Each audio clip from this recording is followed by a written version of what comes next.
अब हम बराबर या तुल्य अनुपात को पढ़ेंगे। इससे पूर्व हमने अनुपात पढ़ा। अनुपात क्या है?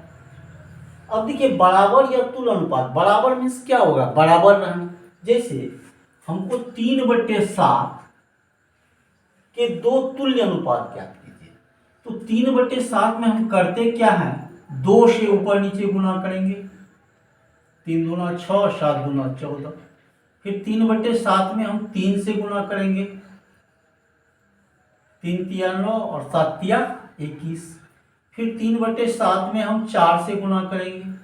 ये हो जाएगा 4 तिया 12 और 7 चौके 28। तो इस ढंग से हम क्या देखें, 3/7 के बराबर या तुल्य अनुपात मेरा क्या हो गया? 6/14, 9/21 और 12/28। हमको सिर्फ 2 ही तुल्य अनुपात ज्ञात करने के लिए कहा जा रहा है, तो इस ढंग से हम कई तुल्य अनुपात हम ज्ञात कर सकते हैं। तो इसमें हमको करना क्या है? पहले 2 से, 3 से, 4 से, इसी क्रम में हम गुणा करते जाएंगे। तो 2 से गुणा करके हम इस ढंग से 3 से भी गुणा किए और फिर 4 से, तो ये 3/7 के 3 तुल्य अनुपात हो गया। हमें 2 ही करना है, तो ये दोनों मेरा आंसर हो गया। अब देखिए, बराबर या तुल्य अनुपात क्या है? जब 2 अनुपात बराबर हो, ये भी अनुपात है, ये भी अनुपात है और ये भी अनुपात है।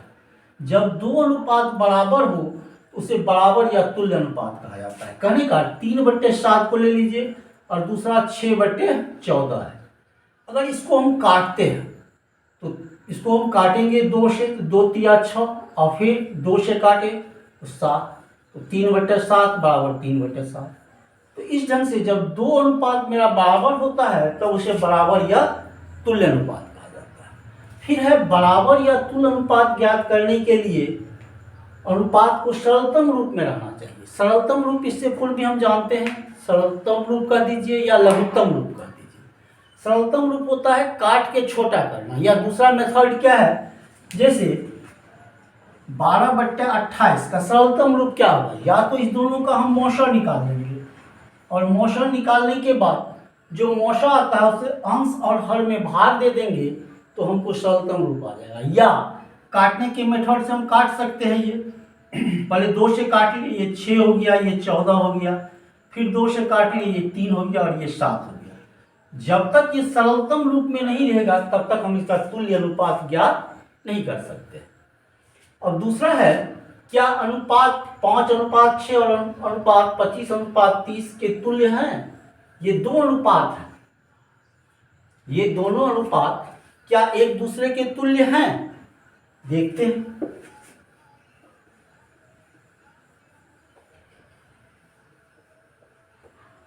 फिर हम क्या करेंगे? 5/6 बराबर 25/30। इसको काट के हम क्या करेंगे?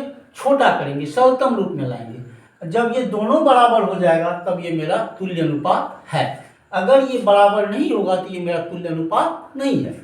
5 से काटते हैं, ये 25 और 5 से काटते हैं 5 छके 30, तो 5/6 बराबर 5/6। तो ये मेरा क्या है? दोनों तुल्य अनुपात है।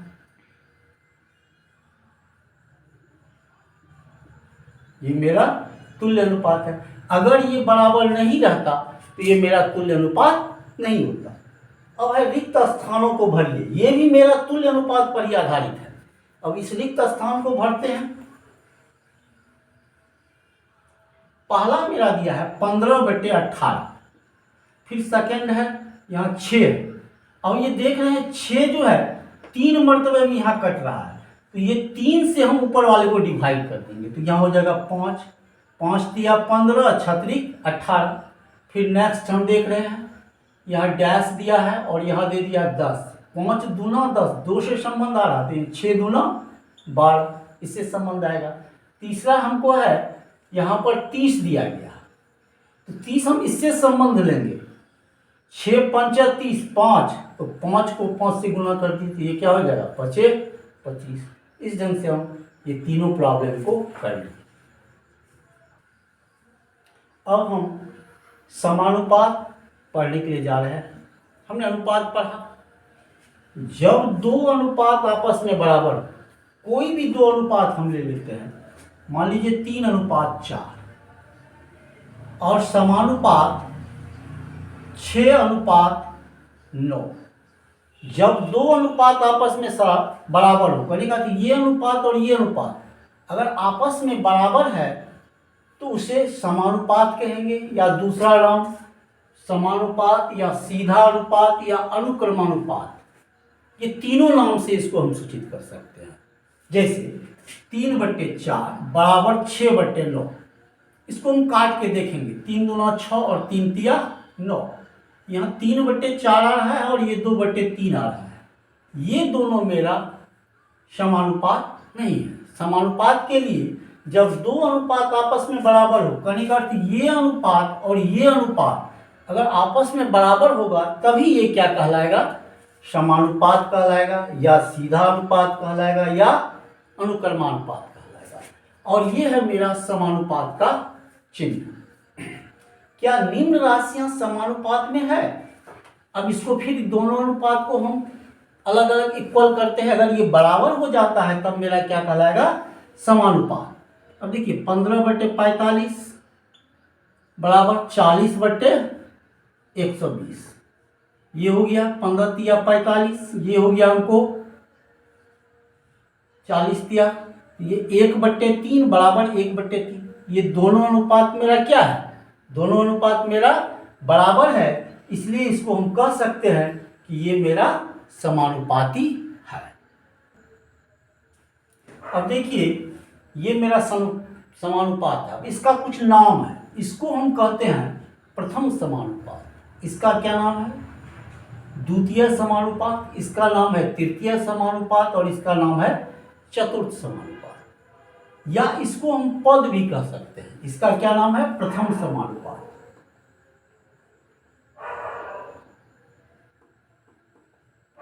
इसका नाम हो गया द्वितीय समानुपात। इसका नाम हो गया तृतीय समानुपात और इसका नाम है चतुर्थ समानुपात।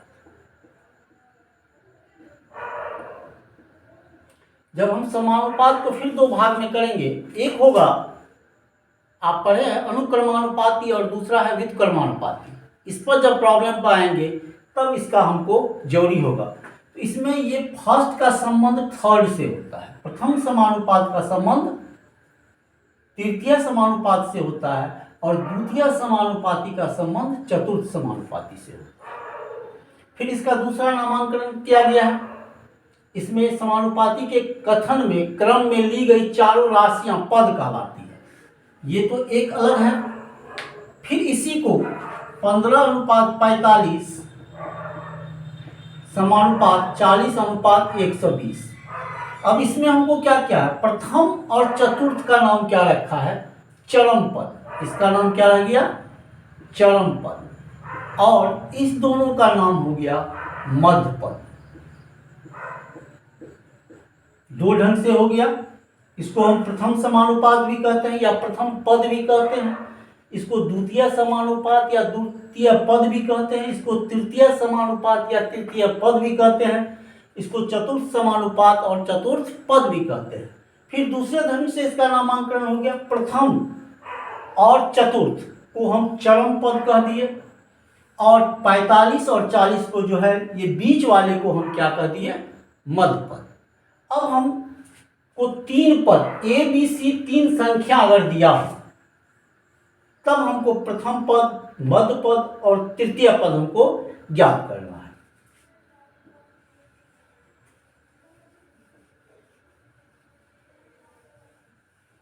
यहां तीन ही पद दिया गया है, ए बी सी। यहां मेरा चतुर्थ पद नहीं है।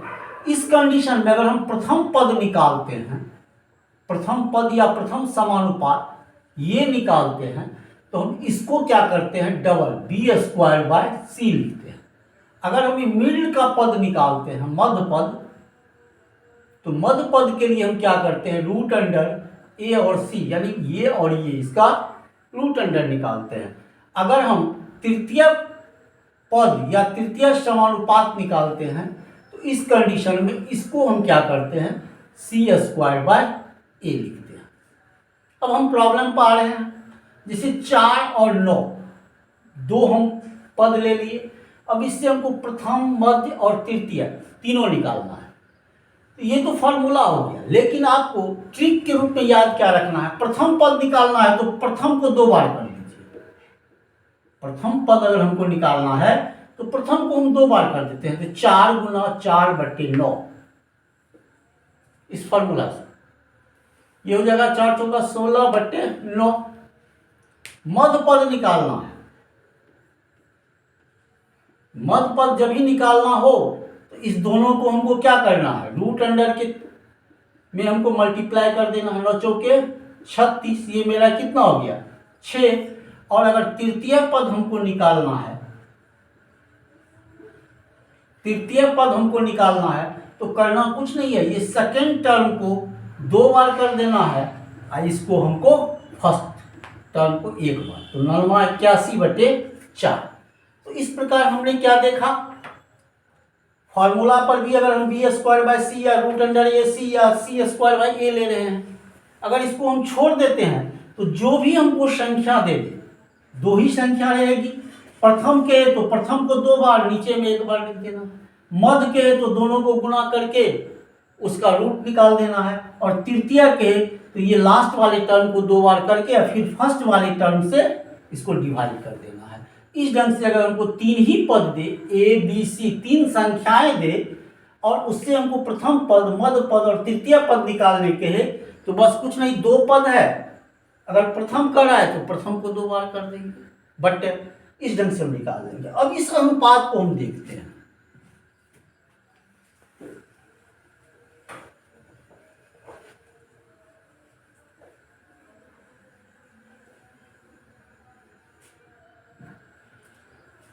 प्रॉब्लम है A/B इक्वल टू 1/2, फिर है B/C इक्वल टू 3/4। तो A/C निकालने के लिए कहा जा रहा है।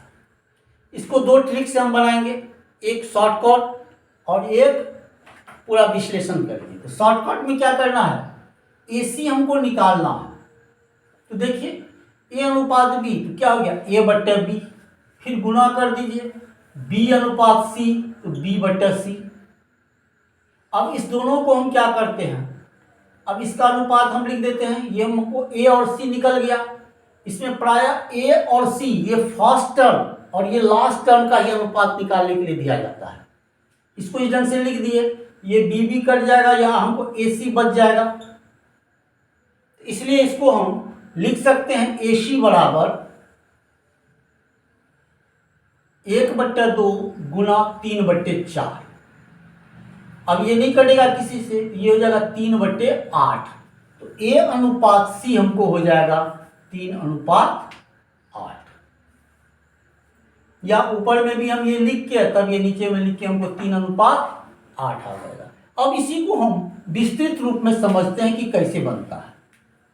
देखते हैं, इसमें A/B, B/C, C/D, D/E इस ढंग से कई टर्म को लिया जा सकता है। तो उसमें भी फर्स्ट टर्म और लास्ट टर्म का ये अनुपात दिया जाता है निकालने के लिए। तो हमको इस ढंग से बट्टा में करके और निकाल लेना है। अगर बीच से दे दे B/D तो B से स्टार्ट करना है और ये देखना है जैसे A और C को हम लिए उस ढंग से B और E आ जाए, उस टर्म के उस बीच वाले टर्म को गुणा के रूप में लिख के और जो कटने वाला होगा काट देंगे और हम आंसर निकाल देंगे। अब इसको हम विस्तृत रूप में बांटते हैं, A/B/C।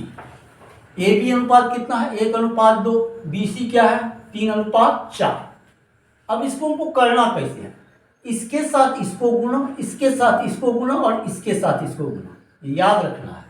इसके साथ इसको गुना लेना है, इसके साथ इसको, और ये हमको फर्स्ट हो गया 3, दूसरा हो गया 3 दूना 6 और ये हो गया 8। अब हमको A/C, ये मेरा A हो गया, ये मेरा B हुआ, ये मेरा C हो गया। तो A/C देखते हैं, ये हो गया 3/8। और इससे भी हम निकाले थे 1/2 और गुना 3/4, ये 3/8 निकला था। तो इस ढंग से ये मेरा विस्तृत रूप में हुआ, दीर्घ रूप में हुआ, और मेरा लघु शॉर्ट टर्म में ये इस ढंग से हम निकाल सकते हैं। हमने शुरू में आपको बताया था कि समानुपात को दो भाग में हम बांटेंगे, एक सीधा समानुपात, एक व्युत्क्रमानुपाती। समानुपाती और व्युत्क्रमानुपाती। तो समानुपात, सीधा समानुपात या दूसरा नाम अनुक्रमानुपात पर हम प्रश्नों को करेंगे। पहले दोनों प्रश्नों को समझते हैं कि कौन सा प्रश्न मेरा सीधा समानुपात होगा और कौन सा मेरा प्रश्न व्युत्क्रमानुपाती पर होगा। अब देखिए, बाजार में केले 18 रुपये प्रति दर्जन बिक रहे हैं, तो 10 केले का मूल्य क्या है? 18 रुपये प्रति दर्जन माने एक दर्जन, 12 केले का मूल्य मेरा 18 रुपया है, तो 10 केले का मूल्य। यहां अगर केला घटा है तो मूल्य भी मेरा घटेगा। तो इस तरह के प्रश्नों को हम सीधा समानुपात कहते हैं। देखते हैं, बनाते हैं इसको। बनाने के लिए लिखेंगे केले की संख्या बटे केले का मूल्य।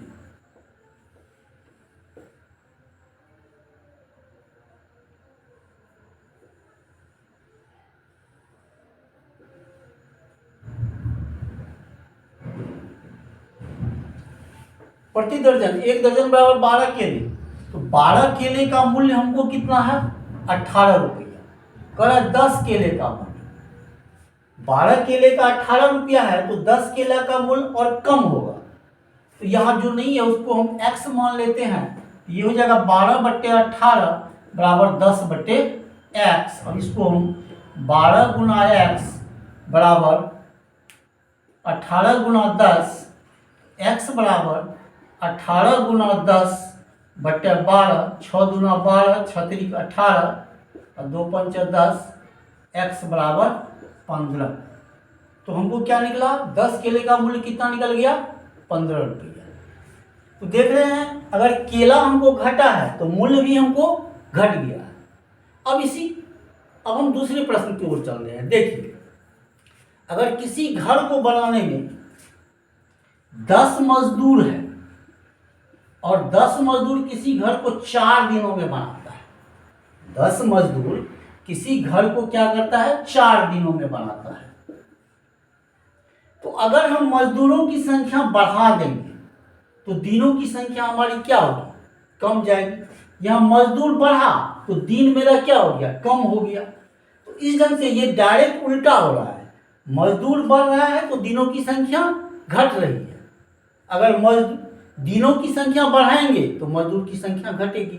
तो इस ढंग के प्रश्नों को जब हम करेंगे तो इसी को हम क्या कहते हैं? व्युत्क्रमानुपाती।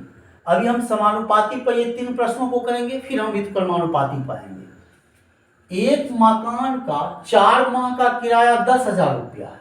पूरे वर्ष, एक वर्ष में कितने महीने? 12 महीने होते हैं। 4 महीने का किराया 10,000 है, तो 12 महीने का किराया अधिक होगा।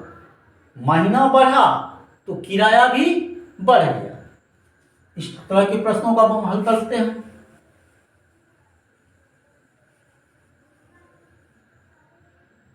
यहां क्या हो जाएगा? माह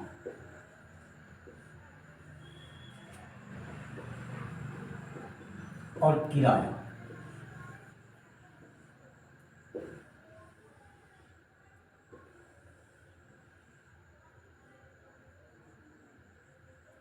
चार माह किराया 10,000 रुपया,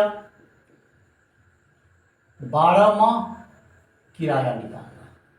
बस फिर वही तरीका, 4/10,000 बराबर 12/x। इसके साथ इसको गुना, 4 गुना x बराबर 12 गुना 10,000, x बराबर 12 गुना 10,000/4, 4 तिया 12, x बराबर 30,000। हम क्या देख रहे हैं? 4 माह का किराया 10,000 था, तो 12 महीने का किराया 30,000 हो गया। महीना बढ़ा तो यहाँ पर हमको किराया भी हमको बढ़ गया। महीना घटेगा तो किराया भी घट जाएगा। तो इस ढंग के प्रश्नों को हम क्या करते हैं? सीधा समानुपात में बनाते हैं। फिर आगे जब हम प्रश्न बनाएंगे तो सीधा समानुपात और व्युत्क्रमानुपात दोनों प्रश्न को एक साथ दे दिया जाएगा, और तब आपको ये छांटना है कि कौन सा प्रॉब्लम हमको सीधा समानुपात में आएगा और कौन सा प्रॉब्लम हमको व्युत्क्रमानुपाती में आएगा।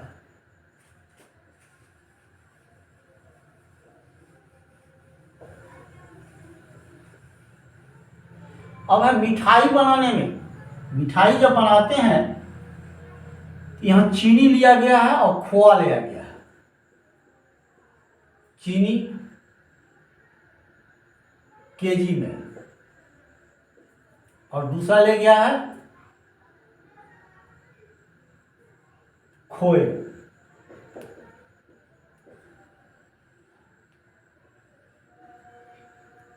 अनुपात कितना है? चीनी और खोए का अनुपात 3:7 है। चीनी 3 है और अनुपात खोआ 7 है। तो 12 केजी चीनी से कितना, 12 केजी चीनी के लिए हमको कितने खोए की आवश्यकता होगी। फिर 3/7 बराबर 12/x, तो 3 गुना x बराबर 12 गुना 7, तो x बराबर 12 गुना 7/3, 4 तिया 12, x बराबर 28 केजी खोए की आवश्यकता होगी। अब हम इस तरह के प्रश्नों को देखते हैं। ये मेरा व्युत्क्रमानुपाती का प्रश्न है। 45 मजदूर एक काम को 27 दिनों में पूरा करता है।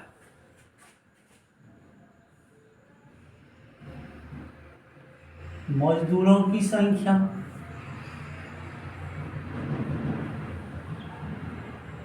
दिनों की संख्या,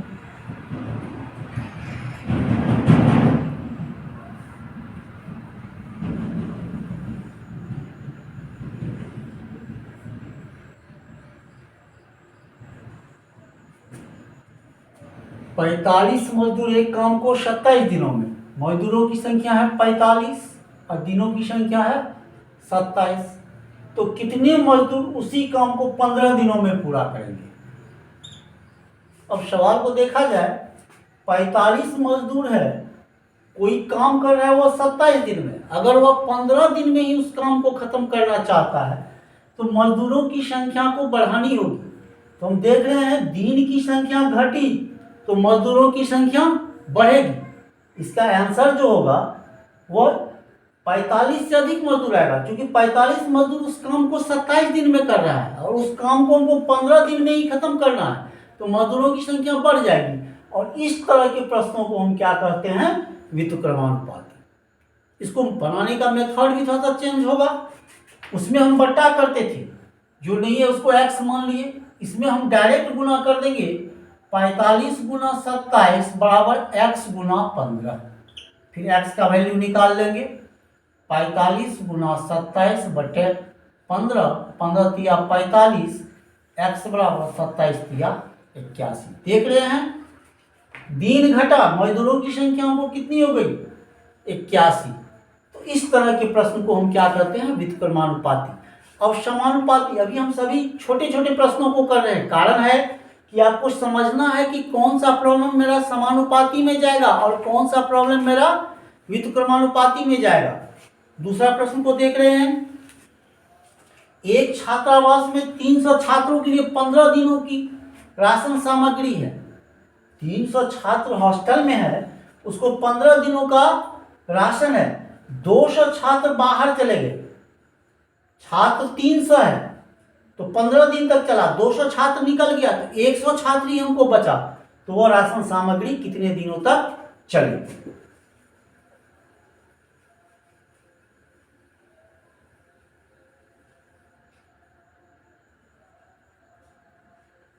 छात्रों की संख्या बटे दिनों की संख्या,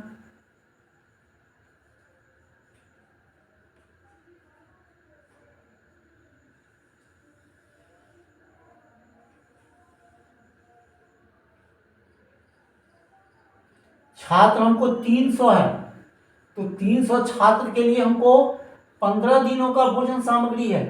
कह रहा है 200 छात्र बाहर चले गए, 200 छात्र निकल गए, तो हमको छात्र कितना बचा, 100। छात्र कम गया, दिनों की संख्या यहाँ बढ़ जाएगी। फिर इसको हम व्युत्क्रमानुपाती के नियम से 300 गुना 15 बराबर 100 गुना x, तो x बराबर मेरा हो जाएगा 300 गुना 15 बटा 100, ये कट गया, 15 तिया 45 दिन। देख रहे हैं छात्रों की संख्या घटी तो दिनों की संख्या हमको बढ़ गई। तो ध्यान यही रखना है कि कौन सा सवाल समानुपाती होगा, कौन सा सवाल व्युत्क्रमानुपाती होगा। अगला प्रश्न कह रहा है, एक नल है जो 1 घंटे में 640 लीटर पानी भरता है, तो एक पानी टंकी को भरने में 10 घंटा समय लगता है।